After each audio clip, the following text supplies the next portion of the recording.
Assalamualaikum warahmatullahi wabarakatuh. Selamat malam teman Mari Bicara. Kali ini kita akan membahas ulang tahun Kota Cilegon yang ke-23. Teman Mari Bicara, seperti diketahui pada tanggal 27 April tahun 1999 dengan ditetapkannya dan disahkannya Undang-Undang Nomor 15, maka Kota Cilegon dan Kota Depok statusnya berubah dari kota administratif menjadi kota madya. Nah, ini sekarang Cilegon bertambah usianya menjadi 23 tahun. Ya, kalau di usia manusia ini usia yang sedang remaja lah gitu kan, banyak.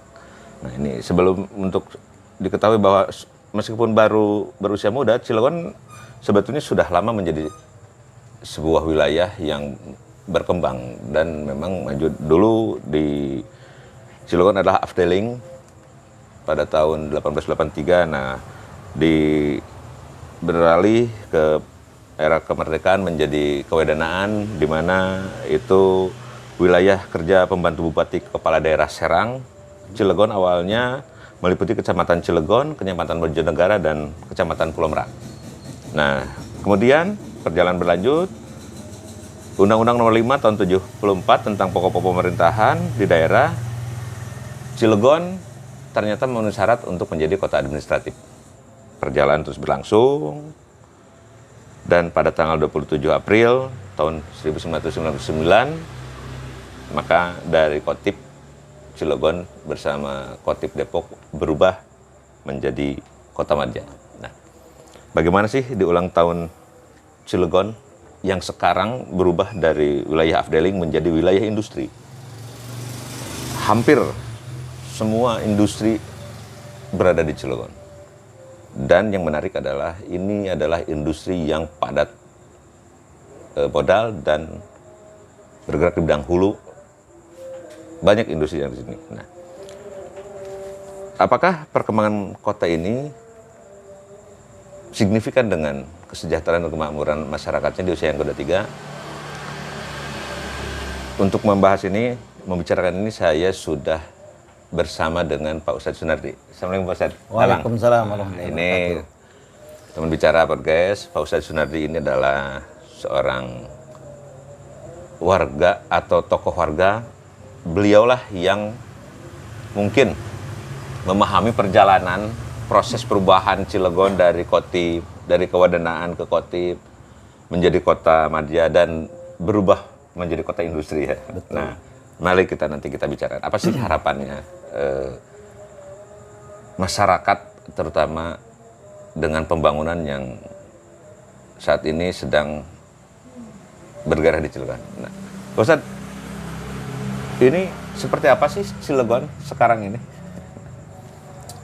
Ya, sebetulnya kalau dilihat dari pertumbuhan ekonomi, ya, pendapatan per kapita harusnya sudah masuk ke dalam keluarga mandiri. Dalam arti keluarga mandiri itu keluarga sejahtera, gitu. Karena kita melihat dengan pertumbuhan industri yang luar biasa. Ya, kita tahu bahwa awal industri masuk itu sebelum industri baja itu kita setelah memiliki kepelabuhanan. Jadi kalau kita lihat bahwa Cilegon ini memang secara ini sangat mendukung gitu tuh ya. Jadi ketika terjadi perubahan itu dari agraris ya ke industri ini, seharusnya kita ini sudah menikmati gitu tuh, menikmati. Nah, ini yang kita harapkan. Kita harapkan dengan perubahannya Cilegon menjadi kota madya ya, kota madya tentunya berbeda ketika Cilegon menjadi wilayah kewedanaan atau wilayah bantu Kabupaten Serang. Nah itu.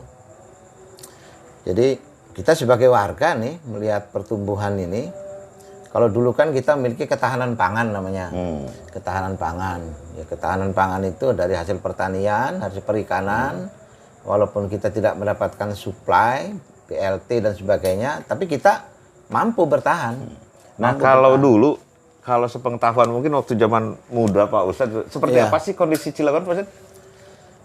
Ya, masyarakat Cilegon itu, dalam arti kondisi Cilegon itu, pada waktu itu masyarakatnya kalau tidak bertani berdagang. Cilegon itu. Cilegon itu, masyarakat Cilegon itu. Salah satu contoh di Krenceng itu pasarnya pasar suri, tapi sejak pagi buka. Namanya saja pasar Nama sore. saja pasar suri, termasuk pasar Cigading. Ada lagi pasar Joget itu. Ada lagi pasar Grogol. Hampir di setiap titik kemasyarakatan yang padat penduduk di situ ada pasar. Itu hampir itu. Dari Anyar ya, Anyar itu ada pasar, kemudian Cigading ada pasar, namanya pasar suri juga, Krenceng ada pasar, di Joget ada pasar, di Grogol ada pasar, sampai ada pasar yang sampai sekarang barangkali masih itu pasar Lembetuk. Di mana Pasar Lembetuk itu di daerah Purwakarta. Situ. Lembetuk namanya. Lembetuk nama sebetulnya karena bukanya itu pagi buta, Subuh-subuh loh. subuh-subuh. Jadi emang lembetuk itu apa ya? Iya. Jadi perekonomian kemasyarakatan pada waktu itu ya berjalan. Itu belum ada industri. Belum. Karena kan yang teman bicara mungkin awalnya itu KS ya maksudnya ya. Pertama kali Trikora, Pak. Ya yang sekarang jadi KS. Iya, yang sekarang jadi KS ini, Trikora. Jadi dulu sebelum masuk Trikora itu bahwa masyarakat adalah masyarakat agraris, masyarakat Agraris. berdagang. Betul. Iya. Nah, terus pasar itu kembali lagi dalam bentuk. Jadi memang mereka bertani, Iya. mereka berdagang gitu kan. Nah, terus perkembangan selanjutnya? Setelah tahun 1962 ya. Kan pabrik baja itu masuk ke Cilegon itu 1962 mulai dibangunnya. Kalau tidak salah tanggal 20 Mei 1962 itu dibangun pabrik baja di Cilegon yang sekarang itu namanya KWT itu. Kalau sekarang itu namanya KSB kalau nggak salah. KSB. Dulu tuh Trikora ya? Trikora. Itu hasil kerjasama antara Republik Indonesia dengan Uni Soviet. Dulu ya? Dulu. Zaman Bung Karno berarti? Zaman Bung Karno, tahun 1954. Oh berarti masih Nikita Khrushchev ya? Khrushchev. Iya, Iya, betul. Rusia. Iya. Uni Soviet dulu. Uni Soviet. Nah, itu adalah milestone atau awalnya Cilegon menjadi ada industri di situ berarti. Betul. Nah, situasinya seperti apa pada saat itu terhadap kondisi masyarakat? Masyarakat Cilegon ini kan masyarakat kebangsaan keindonesiaannya sangat kental, Pak. Sangat kental. Kenapa? Begitu negara membutuhkan lahan untuk kepentingan negara, peningkatan perekonomian negara, masyarakat mengikhlaskan untuk dijadikan daerahnya sebagai daerah kawasan pabrik baja atau industri. Oh, dulu itu pada waktu itu. Itu adalah permukiman berarti ya? Pemukiman. Makanya sekarang ada kampung Rana Baru atau Rama Baru atau Ramanuju Baru dan ada kampung Bebulak Wetan atau Bulak Timur. Kelurahan Kebon Dalem. Itu yang pertama kali itu. Bedol desa dari lokasi Bedol kampung. Bedol kampung. Bedol kampung. Awalnya itu di lahan yang dijadikan industri. KS. Betul. Trikora. Iya. Salah satu bukti bahwa di situ ada orang tua kita dulu, Buyut Hana atau Buyut Mambang, yang sekarang jadi tempat penjarahan di situ, tempat ziarah ya. Ya alhamdulillah itu salah satu bukti bahwa kawasan baja khususnya KWT pada waktu itu adalah perkampungan, pemukiman penduduk. Itu. Nah, terus apa yang dirasakan oleh perjalanan bahwa Trikora berubah menjadi KS kan? Betul. Memang dulu saya masih ingat teman bicara bahwa di pelajaran sejarah bahwa pabrik baja terbesar se-Asia Tenggara adalah PT KS, PT Krakatau Steel gitu. Betul. Kan? Nah, artinya kan ketika ini menjadi sebuah industri, pada saat itu belum banyak industri yang masuk ya? Belum. Nah, Belum. ada nggak apa sih? Bagaimana hubungan timbal balik antara industri dengan masyarakat sekitar atau masyarakat Cilegon lah? Memang pada waktu itu karena Cilegon ini, penduduk Cilegon sekolahnya kan pendidikannya kebanyakan ke pendidikan agama. Ya. Pendidikan agama atau pesantren atau madrasah itu. Sementara industri itu yang dibutuhkan oleh industri tentunya lembaga pendidikan atau sekolah yang terkait dengan masalah teknologi. Teknis lah, teknik berarti. Ya. Tapi di situ di kita ini di Kabupaten Serang itu sudah ada SMAP, ada ST. Ya. ST itu sekolah teknik. SMP-nya lah ya. Iya, betul. Untuk STM. Adanya di Kabupaten Serang pada waktu itu. Pada saat itu karena memang kita masuk ke wadanaan ya. Betul, masuk wadanaan. Karena itu dalam rangka menyambut pertumbuhan perkembangan pabrik baja. Itu. STM pun ada, tapi cuma ya tadi itu di luar Cilegon. STM negeri yang di Serang itu. SMA juga masih di Serang pada waktu itu. Pada waktu tahun ya 70-an sampai tahun 80-an itu. Nah, oke lah kita teman-teman. Nah, Pak Ustadz kan ini kesini setelah munculnya KS, ini Cilegon akhirnya menjadi tempat favorit atau memang seperti dipusatkan untuk industri-industri yang padat teknologi, padat modal, nah, dan semua di Cilegon. Nah ini investasi pun kesini semakin besar. Ya, nah ini teman bicara ini saya kutip dari DPM PTSP Kota Cilegon bahwa 5 sektor unggulan investasi di Kota Cilegon untuk penanaman modal asing adalah kimia farmasi, listrik, gas dan air, industri logam dasar dan barang logam, bukan mesin dan peralatannya, serta industri karet dan plastik, dan industri mineral dan logam, non-logam. Nah ini memang saat ini mungkin ada sekitar 100 lebih industri di Kota Cilegon yang bergerak di bidang itu. Ini memang padat modal, padat teknologi. Nah, bagaimana Pak Ustadz melihat situasi ini, Pak Ustadz? Ya, jadi pada waktu itu pabrik baja itu hanya dibangun di area lahan kurang lebih sekitar 600 hektar. Pada tahun 1973 tepatnya itu dilakukan perluasan. Kawasan industri diluaskan, 11 wilayah desa dibebaskan. Ya, Bedol Desa 2 itu 2 desa, Desa Warnasari, Desa Kotasari. Yang lain, yang 9 wilayah desa itu hanya beberapa kampungnya saja. Kampungnya saja. Tetapi lahan perekonomiannya, lahan pertaniannya, sawah, ladang, terus empang, itu sebagian dibebaskan, sebagian besar dibebaskan oleh pabrik baja, oleh Krakatau Steel pada waktu itu. Karena pada tahun 1970 itu pemerintah mengeluarkan PP nomor 35 tentang masalah penyertaan modal negara. Itu. Nah, sejak itulah diadakan perluasan. Nah, sejak perluasan itu, masyarakat Cilegon, khususnya masyarakat Cilegon yang tinggal di wilayah Kecamatan Pulau Merak, ini dipindah tempatkan, direlokasikan di kampung kayak blok A, B, C, D, E, F sampai blok C, itu adalah relokasi dari perkampungan yang lama. Jadi kampung yang lama itu dijadikan kawasan industri. Industri ya. Jadi di situ ada satu hal penting, satu masalah yang penting, dan itu bisa dan harus diselesaikan.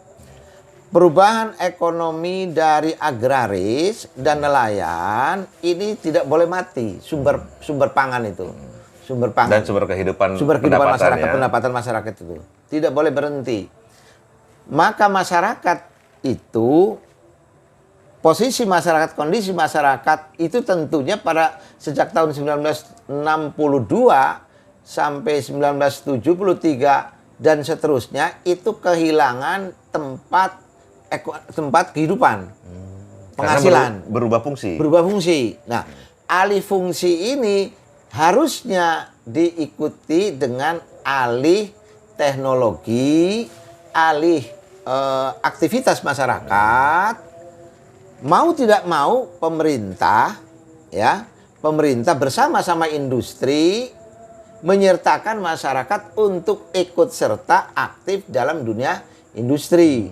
Apakah menjadi karyawan tetap, apakah menjadi karyawan kontrak, apapun itu, atau usaha dan sebagainya. Yang penting mereka harus mendapatkan penghasilan Ya, untuk penghidupannya keluarga, lah ya. keluarganya, hidupannya layak.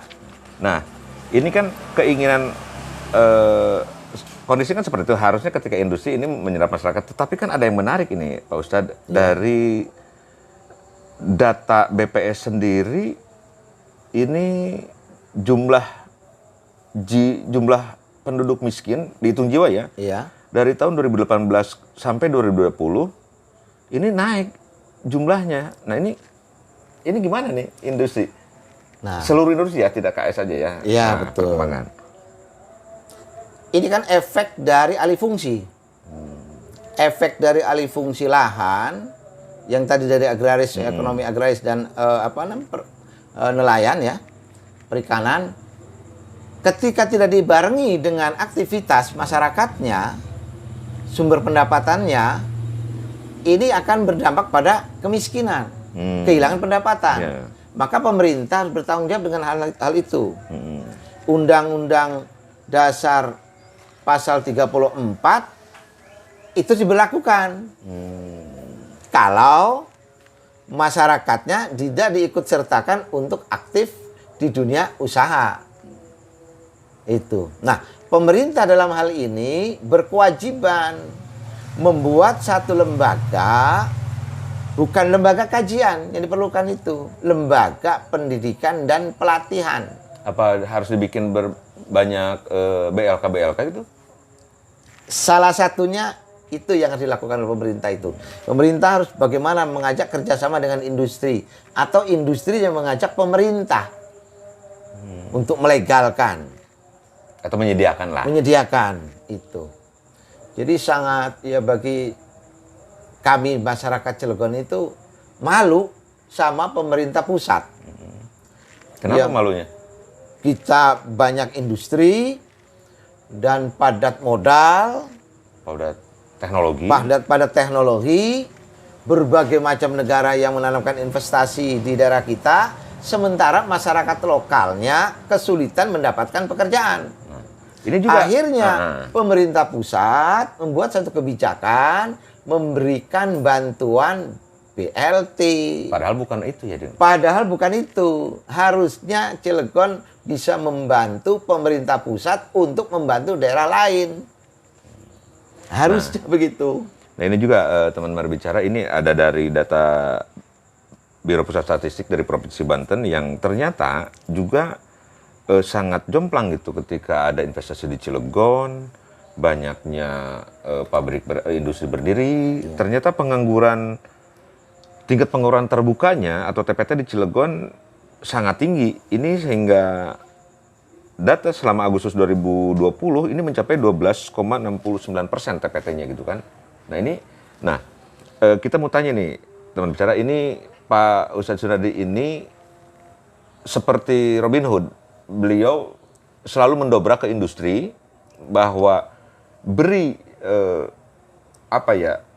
kesempatan kepada para pemuda, warga Cilegon, terutama pemuda-pemuda yang memang putus sekolah tidak bisa mendapatkan pekerjaan tapi mempunyai skill untuk masuk di industri. Gimana ceritanya, Pak Ustadz?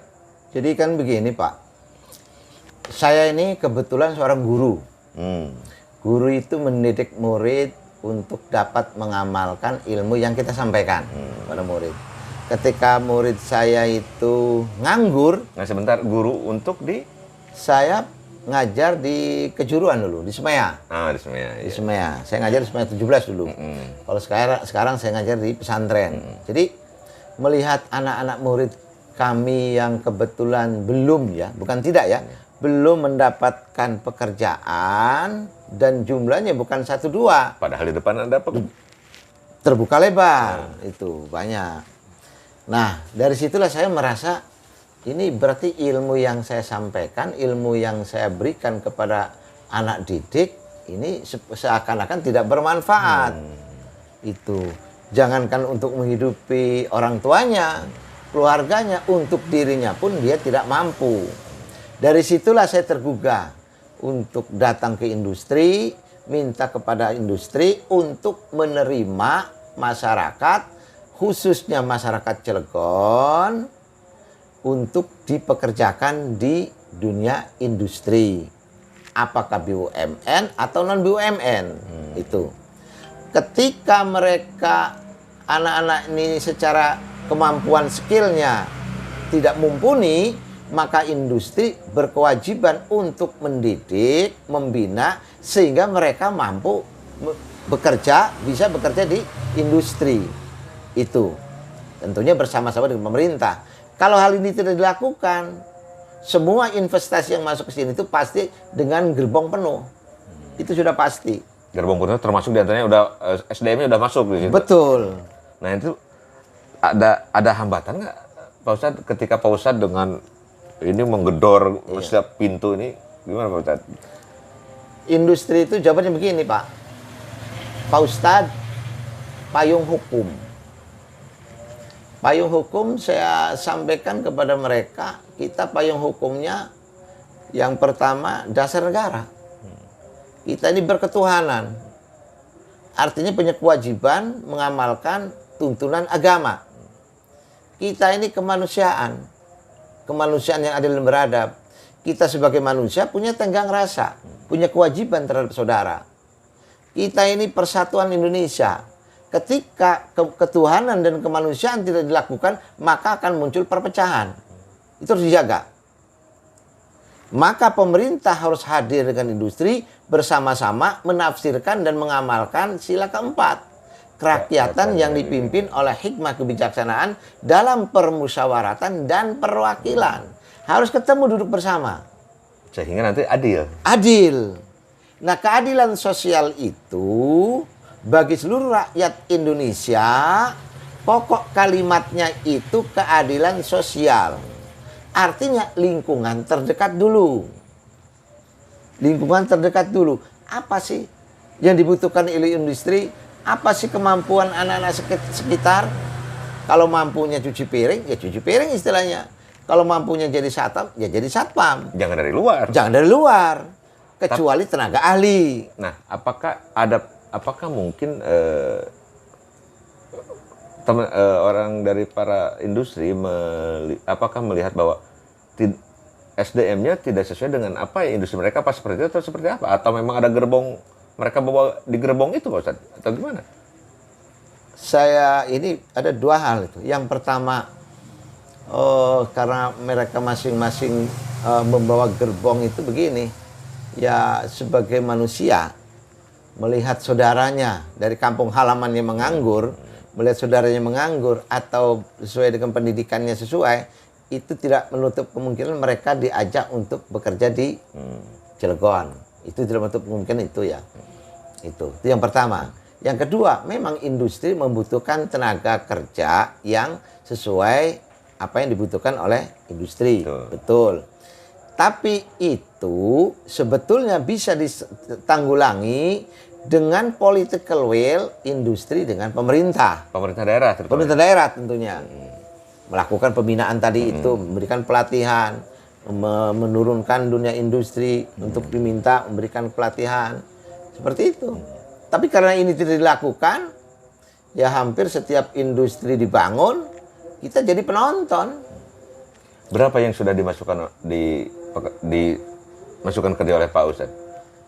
Ya kalau hitung-hitungan mungkin di atas seribuan, di atas seribuan. Itu dari tahun kapan Pak Ustadz? Saya bergerak mulai tahun 2008.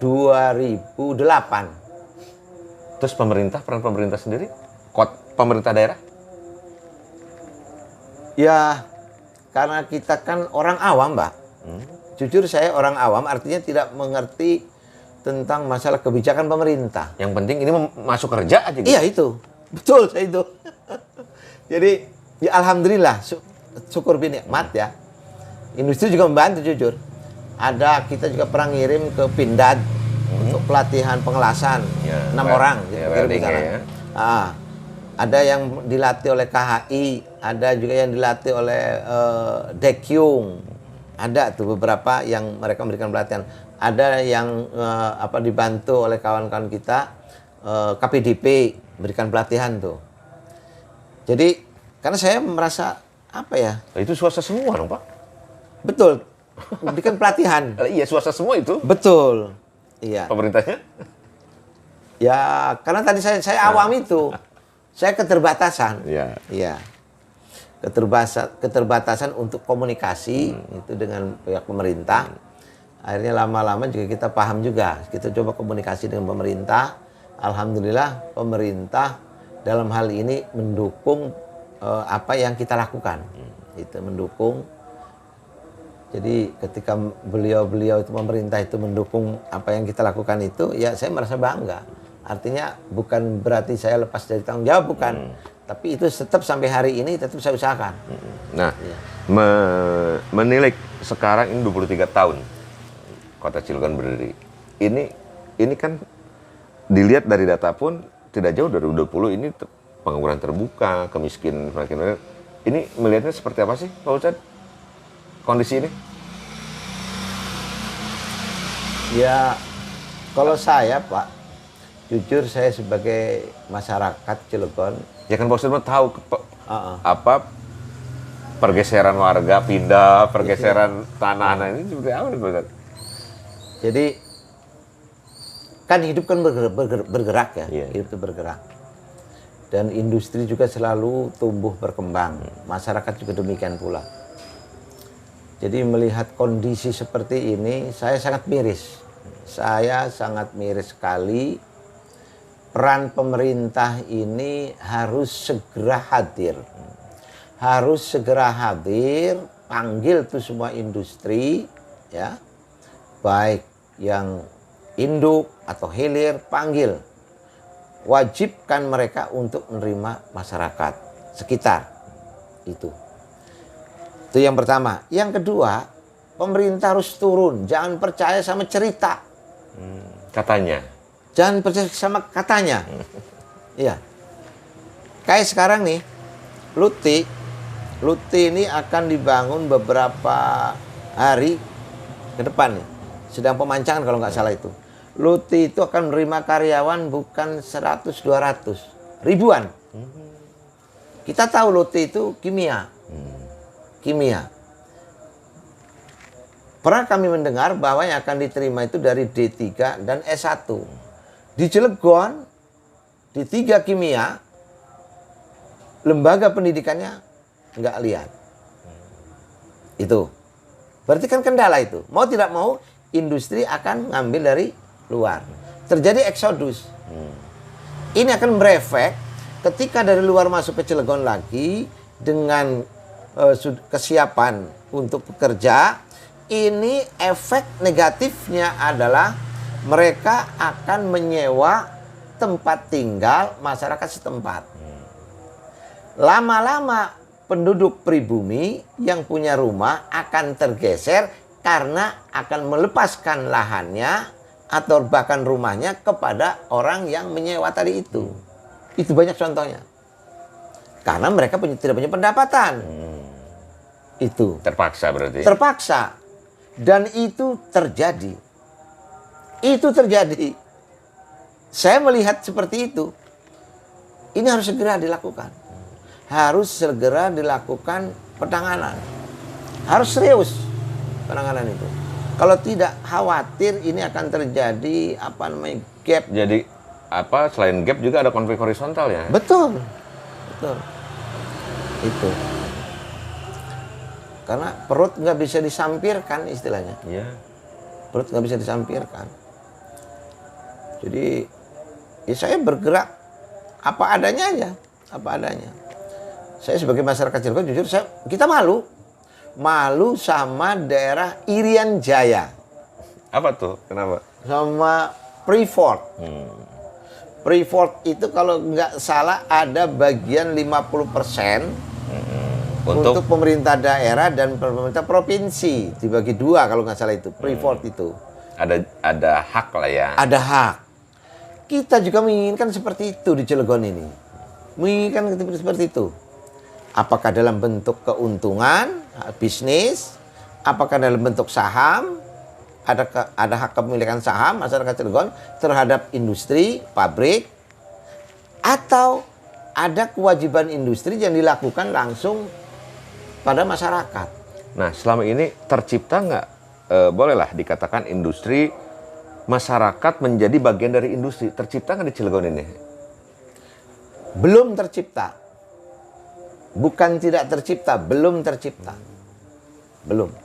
Kan harusnya bisa ada industri kimia, ada industri plastik, industri kan bisa di sini hilirnya atau mereka menjadi sebuah UMKM mikro yang packaging atau apa di sini ada nggak? Sepengetahuan kami belum ada. Belum ada. Ya artinya tidak harus bekerja di industri, Betul. tapi industri pun harusnya bisa Betul. membuat sebuah lapangan pekerjaan itu kan. Betul. Jadi kan taruhlah kita ambil sampel KS ya sebagai pabrik baja nih, Krakatau Steel pabrik baja. Pabrik baja itu kan turunannya kan ada dibikin pelat, seng, ada dibikin apa besi ulir, ada dibikin apa lagi gitu. Nah, hal-hal seperti ini kalau orang bilang mungkin scrap ya, Sisa lah ya. si sampahnya lah, sampahnya itu bisa dikaryakan, dibina karyakan dengan lingkungan masyarakat sekitar. Jadi industri harusnya membuat satu bina karya. Bina karya, hasilnya kalau baik diterima, kalau tidak baik pun diterima dalam rangka membangun perkampungan industri. Ingin tumbuh ekonomi di situ. Betul. Pemerintah daerah gimana posisinya? Sementara ini kita belum ini. Harusnya itu dilakukan oleh pemerintah, dikeluarkan perda. Perda atau perwal. Harus dilakukan itu. Harus. Karena kan pengusaha luar itu yang masuk ke sini kan banyak ya. Pengusaha scrap lah, pengusaha barang-barang sisa, B3 dan sebagainya. Ini potensial sebetulnya untuk melakukan pembinaan lingkungan itu. Sangat potensial. Kalaupun itu bukan hilir, tapi semi hilir bisa. Bisa juga dilakukan sebagai pabrikan home industri lah. Kalau kayak di luar daerah kita mah ada home industri, pabrikan home industri ya. Kayak rokok tuh, rokok itu kan rumah-rumah itu. Kayak di Kudus. Ya, di Kudus kan rumah-rumah itu. Iya. Nanti Ada yang linting. Kelinting gitu tuh. Nah, itu harus dilakukan. Nah ini, maksudnya di 23 ini, seperti apa keinginan masyarakat? Harus apa masyarakat ini dengan ulang tahun ini? Kan harusnya ulang tahun ini gembira nih. Jadi masyarakat harus bangga dengan telah terciptanya Cilegon sebagai kota madya. Harus bangga, harus bahagia. Gitu. Pemerintah atau kepala daerah, baik legislatif, yudikatif, eksekutif, harus bangga dengan mendapatkan amanat undang-undang dari pemerintah pusat untuk mengelola wilayah daerah. Itu.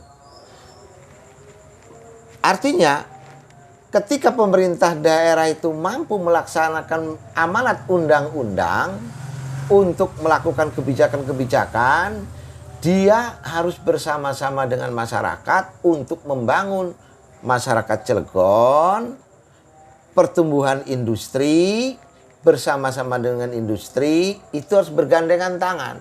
Kebahagiaan itu bukan kebahagiaan hadiah, tapi kebahagiaan yang bisa dinikmati bersama-sama. Itu.